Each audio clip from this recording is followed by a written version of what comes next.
지금부터 당신이 사이비 종교에 빠질 수밖에 없게 만드는 그들의 포교 전략에 대해 말씀드리겠습니다.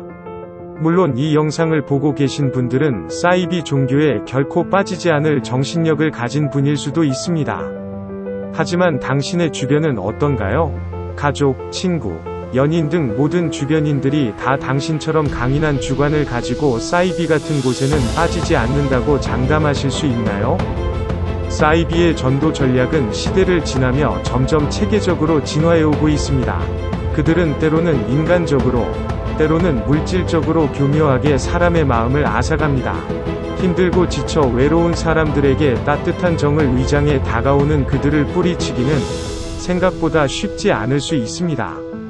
힘든 사람들의 약한 곳을 파고들고 잘 짜여진 매뉴얼을 준비해 집단적으로 작업을 하게 되면 개개인이 당해내긴 쉽지 않기 때문입니다. 한번 포섭된 신자는 돈, 시간, 노동, 그리고 성적인 부분까지 가진 방법으로 착취당하게 됩니다. 문제는 무엇이 잘못됐는지도 모르는 채 본인이 원해서 모든 것을 가져다 바친다고 착각하게 되는 것입니다. 더 나아가서 이들은 또 다른 가해자가 되어 착취할 새로운 신자를 포섭하기 위해 전도행위를 나가게 됩니다. 정말 갖은 방법을 동원합니다. 그들의 끔찍한 착취는 현재 진행형입니다. 제가 지금부터 말씀드릴 내용이 사이비 종교로 인한 피해자를 줄이는 데에 조금이나마 도움되기를 바랍니다. 사이비 종교를 포함하여 어느 집단이든 인간을 세뇌시키는 데는 세 가지 방법을 섞어 쓴다고 합니다. 바로 반복, 지속, 속도인데요. 그럼 지금부터 그들이 새로운 신자를 전도하는 방식을 5단계에 걸쳐 말씀드리겠습니다. 1. 처음에는 다정함과 사랑으로 다가갑니다. 정겹고 따뜻한 사람으로 접근해 고민을 들어줘 마음을 편하게 합니다. 나고자 탈락자, 가족상을 당한 자, 신용불량자 등 어려움을 겪는 사람들에게 무한한 애정과 격려를 베풀며 끌어들입니다. 예를 들어 머나먼 타지에서 남편을 교통사고로 잃어 황망함에 아무것도 하지 못하고 있을 사부인에게 다가가 따뜻하게 위로해주고 장례식을 대신 치러주고 챙길 정신도 없는 어린 자녀를 케어해줬다고 생각해봅시다. 어떤 것이 절실히 필요한 사람에게 바로 그것을 제공해주니 당사자는 이 사람을 만나게 된 것이 얼마나 다행스러운 일인가 여기게 만드는 것. 바로 이것이 그들의 목표입니다. 2. 친해지면 낯선 곳으로 데려갑니다. 낯선 환경에서 인간은 심리적으로 위축되며 데려온 사람을 의존하게 됩니다. 그리고 같은 생각, 사상을 갖지 않은 사람들과의 관계가 차단됩니다. 자신의 종교를 소개한다고 데려가지만 그들의 실제 목적은 일정 기간 동안 바깥 세계로부터 격리시키려는 것입니다. 일부 사이비 종교는 물론 다단계에 끌려간 사람들이 가장 먼저 휴대폰을 압수당하는 사례를 생각해보시면 이해가 빠르실 겁니다. 여기서 그들의 설교에 대한 객관적인 검증은 불가능하고 그들의 해석만 집중해 반복적으로 듣게 되는데 주변 사람들이 모두 동의하는 가운데 나만 부정하면 혼자 이상한 사람이 되는 것만 같은 기분을 느끼게 되고 점점 현실감과 상식적 판단을 잃으며 군중심리로 사이비 교리에 넘어가게 되는 것입니다. 3. 가치관이나 기존 종교의 허점을 파고들며 의문을 갖게 만듭니다. 기존 종교의 교리의 약한 부분을 집중 공격하는데 먼저 진실만을 쭉 얘기해 나가다 중간중간 자신들이 의도하는 속임수와 거짓말을 끼워 넣습니다. 착한 사람들은 한번 끄덕이고 나면 이상한 게 나와도 아까 끄덕인 것 때문에 강하게 반박 못하고 끌려갑니다.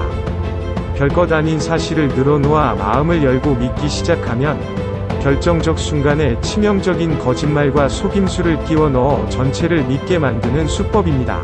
1대1 토론이면 몰라도 저쪽은 전략적으로 준비된 여럿이고 자신이 혼자일 때는 대처하기 정말 어려울 수 있습니다. 4. 당신이 무의식적으로 믿어온 인식에 잘못되거나 부족한 점을 지적합니다. 그리고는 당신이 흔들릴 때면 미리 정리해 준비한 내용을 꺼내 놓으면서 공감을 얻습니다. 어쩌면 이렇게 잘 풀어줄까 신기하게 여기며 빠져들게 합니다. 더 높은 경지에 이른 듯한 사람들을 보여주며 호감과 신뢰, 부러움을 불러일으킵니다. 공개 토론도 가끔 하는데 비판적 의견이 나오면 저 사람은 아직 진리를 이해 못해 저런다며 몰아가 점점 반대 의견을 눌러버립니다. 그러면 결국에는 모두가 똑같은 의견만 말하게 되고 반대하는 데 대한 두려움을 불러일으키며 남보다 열광적으로 찬성하는 모습을 경쟁적으로 보이게 됩니다. 이는 북한의 주체사상 주입과 비슷하다고도 볼 수 있습니다. 이 과정을 치밀하게 조종하면서 구성원들의 성향과 사상을 검열하고 신도들에게는 공개 토론을 통해 민주적인 과정을 거친 것처럼 착각을 불러일으킵니다. 5. 자신들이 선택받은 특권층이라고 강조합니다. 종말론으로 세상이 멸망하거나 죽음을 맞을 때를 강조하며 공포와 불안을 조성한 뒤 자신들만 구원받는 길이 있다고 속이는 것은 사이비의 기본 속성입니다. 적절히 집단 최면도 이용하는데 미친 듯이 박수를 치고 노래를 반복해 부르는 것이 그러한 행위입니다. 어색하게 외톨이로 있느니 따라하는 것이 속 편하지만 따라하다 보면 나도 모르는 새 최면에 빠져 자발적인 열광으로 바뀌게 됩니다. 그리고 시일이 지나면 문제점을 느껴도 그것을 모두 자신의 어리석음 때문이라고 생각하게 됩니다.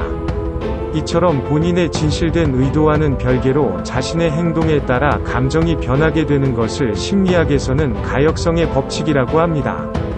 한때 유행했던 행복하기 때문에 웃는 게 아니라 웃으면 행복해진다는 이야기를 기억하시나요? 이 또한 가역성의 법칙의 연장선상에 있다고 보실 수 있습니다. 과거의 잘못된 판단 또는 행동을 그대로 받아들이지 못하는 건 인간의 본성에 가깝습니다. 그들은 오히려 그 집단에서 성공해 기득권을 누리는 쪽으로 빠져들게 됩니다. 이와 같은 단계를 거쳐 사이비 신자들은 세뇌되고 또 다른 가해자가 되어 자신이 잘못된지도 모른 채 새로운 희생양을 찾게 됩니다. 나는 전혀 상관없는 얘기야. 나는 저런데 빠지는 사람이 도무지 이해가 안 돼. 라며 남의 얘기처럼만 생각할 것이 아니라 항상 자신과 주변을 돌아보며 경각심을 늦추지 말고 아니다 싶으면 펄펄 끓는 물에 손을 넣은 것처럼 즉각적으로 빠져나갈 마음가짐을 가져야 할 것입니다. 영상이 유익하셨다면 구독, 좋아요 부탁드립니다. 그럼 저는 더 유익한 영상으로 돌아오겠습니다.